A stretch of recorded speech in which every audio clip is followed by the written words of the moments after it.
My name is Julija Baniukevic, and today we'll dive to the results of what we achieved as Research Council. So, first of all, when last year, in June 2024, I met with colleagues from OPUS in Katowice, I haven't any imagination where I'm diving in and what it will be as a story. So what it will be, how it will be ended. So I couldn't imagine this. And today, when I can overview this year, so a lot of nice things happened. So first of all, how we chosen the cohort. So because I see that Reda is also joined. So thank you, Reda, because she started with OPUS. And thank you for organizing also the meeting in Vilnius for OPUS, where it started. And she just came to me and said, Julia, the OPUS needs you. And then in Katowice, that's how it started. So, but when we were reorganizing, we had only 9 months to achieve some things. Yes, so we were thinking on which level to do. So first of all, we chose PIs as principal investigators, and we had a selection of one call. We selected one call, and there was a winners of 136 participants. So we invited all of them to participate. Then out of them, 46 were interested, and they came to introductory session in September, and only 26 started, but 23 were throughout all the year, and only 19 got awarded with certificates that ended all the program of 9 months.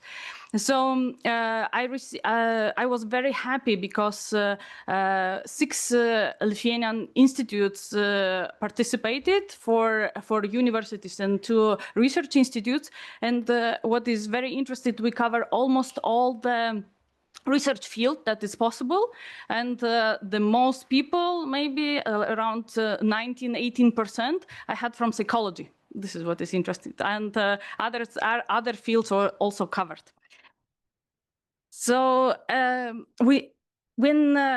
we were restructuring what we will do and how it will be achieved, I knew that alone you can not do anything. So you need a team. And in this case, I figured out that by talking with Vice Chair Vaiva Prudokienė, so she supported all this journey, and this was also very good point, because I had always support from administration, and the establishment of advisory board in Research Council, it was really crucial. So, and I had 3 colleagues of mine, Justina, Egle, and Gerinta. Gerinta is here in the room.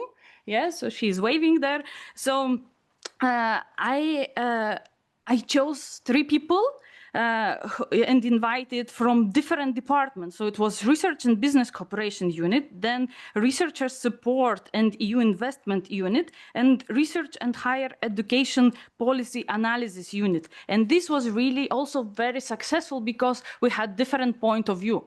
And without these ladies, it will be very hard to achieve what we achieved. So let's dive in the results, what we achieved. These are my researchers and all other researchers that were trained during the OPUS pilot. So we had 9 months. We chosen 5 indicators, and in education there were 2, in researchers there were 2, and 1 was on valorization. So let's go deeper on each of indicator. So first of all, I'll start from the education, because on education we saw as a problem, and that researchers are seeing open science mostly as open access, and that means that they need to broaden their horizons and see what is all open science is about. So that's why we started with the with the courses on open science. And I didn't, like, when we were making these KPIs to reach, I thought maybe not really they will need that, you know. So it was like really like we are discussing so much, and we chose, okay, so around 80% should participate. But when I saw that it's 91% came to the training on site. So I was very surprised and very proud of my researchers. And we covered, in 2 days, we covered a lot of topics. And this was really a very big success, because this was kind of like stepping into another level of our communication also with them, and also creating the connection that helps us to go further. So when they got this, they were awarded with the research, with the certificates for the trainers. So then the second step was for waiting for us. So during 4 months, they were making the trainings for their teams, for their projects, and people from their laboratories. So our trainers, we trained 21 PIs. So our trainers trained 211 researchers. And this was a very great success, because they shared the knowledge. Yes, they spread it. And they had very interesting results. And they were saying, but we had a very nice professor, or someone like that. They were coming with their own stories. And only one person, but didn't make the training. So 20 out of 21 made the trainings for their teams. One she didn't participate in all the trainings, so that's why she couldn't make it, and she said sorry for that. So, but we come further. So also, like, this group of researchers were very happy also to share their knowledge on the stage, and go further and talk about open science. And 3 out of our trainers, they organized full day of conference on open science, and which attracted 70 people. 70 researchers, and not only like participants. Then we also involved one of our trainers.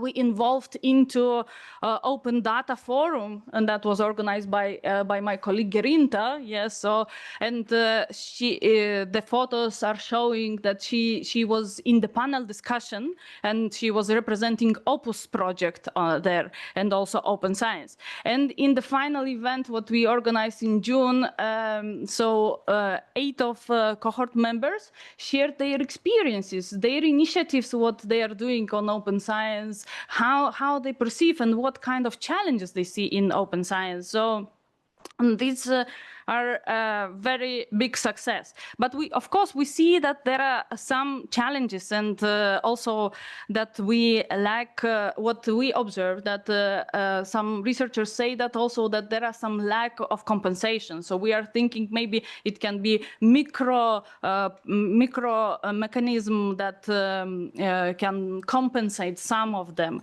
So this is still discussing, right? So there is also like a lack of institutional recognition for public engagement activities. So we would love that it will be more also like seen. This is comes from science communication, and also if they talk about open science. Then limited understanding of open science concept. This is what we saw, that throughout these 9 months of our ambassadors program. So we saw that they really need skills, and they're eager to learn more and to adapt this. And this is what they were sharing, how they were later adapting this to their systems. And also what we saw as a problem, and this is even Research Council had an issue, so personal changes impact really pilot implementation. So this is should be seen at the beginning. And we have two more indicators, and two more is from research field. So published publications openly available. And when we were discussing how many % it can be, I didn't expect that so many of researchers would be willing, and they were asking me, and we discussed a lot throughout these 9 months. So what it will be that open access? Do you count with embargo or not? Do you, like, I was always coming back to Gareth, to Gerinta. So we were like discussing also a lot about these issues. But we solved, and when we are counting, so 85 publications were published by all cohort, by all PIs, and 58 of them were published openly available, which makes 68%. And what, just for interesting thing, I saw that around 42% of researchers, they are making only open access. So they don't do any others, but they do open access. But there are still, like, you see that the second third, so they are doing more than 50% of open access. But there are still, like, those who are doing less. So this is also interesting result, but I have only the small group of the people. So it will be interesting to see overview further. And the fifth indicator was data management plans openly available. So we did also already prepared the information. So we prepared some recommendations for the researchers. As you see here, it's some recommendations that will be added to our link to our website. And also thank you to Ombudsperson and her team, to Reda, because in collaboration with her, we already made the analysis, what is needed to be approved, to be improved, and what we can do better. And in this management plan, and also we 10 people out of 10 people agreed to open their data management plans. So all of them will be also on the website. So we are working, and by the end of July, everything will be on a Research Council website. So this is the special skill. The special part will be dedicated to this topic. So, but we still see that there are some issues, especially because when they are going for the proposals in the Research Council, so they need to add their data management plan, but nobody later is checking quality and implementation. So we are still working how to do that now, especially when we went through this with all researchers and checked, and they are very interested, and they are seeing the purpose why this is important to do.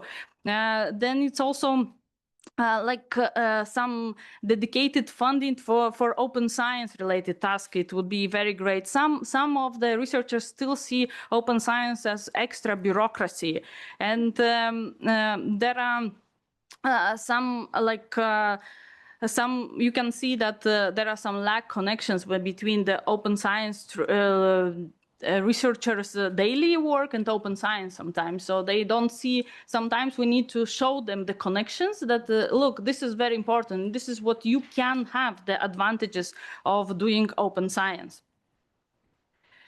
And of course, every job when you are doing, it's not possible without rewards. And when we were starting, so everyone was asking, so what the scientists, researchers can get for their hard job to do. So we thought, okay, so we will award them with certificates for trainers. They were very happy. Then we awarded them for this 9 months of ambassadors program, what we call this pilot phase.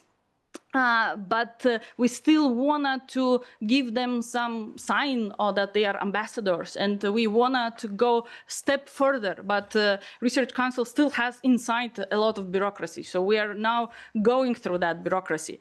And also they gained more visibility, and Yes, and what is very like for them, what is really worked. So they said that they were very happy for homemade cake for them and for some awards that was specially made on order for them. And as my time is finishing, so 1 minute to finish, okay, and that's it. So I just wanted to see what worked well. Why it's 9 months and we had such a good result. So action plan, good team, topics were relevant, community engaged, but this was also through support of RCL administration, support, personal leadership, and this was very important. And if we are seeing what has been changed, so we see that open science culture is taking shape in Lithuania. We see that funders and research institutions, maybe not even research institutions, but researchers themselves, creating a constructive dialogue. And they are starting talking to us openly and saying what is the problems, not the institutions, but us. And then scientists are getting involved in shaping open science policy at the national level. And we see that it was a strategical, crucial step to have RCL experts from different departments. And we see that this OPUS community has become a key force for change in open science within Research Council and all the Lithuania. So we are very glad to be part of this project and to share our results with you. And as I said, we want also to say thank you to all our partners. And today, especially, I say thank you to Lithuanian partners and also thank you to all these partners. And every of our partner from the project will get this special unicorn that is symbol of progress. And symbol, this is special one, made it on order. This was we made for scientists. And this was Lithuanian with the flag, which is mentioned colors, OPUS colors, together with Research Council colors. So this will come together for each of our partner organizations.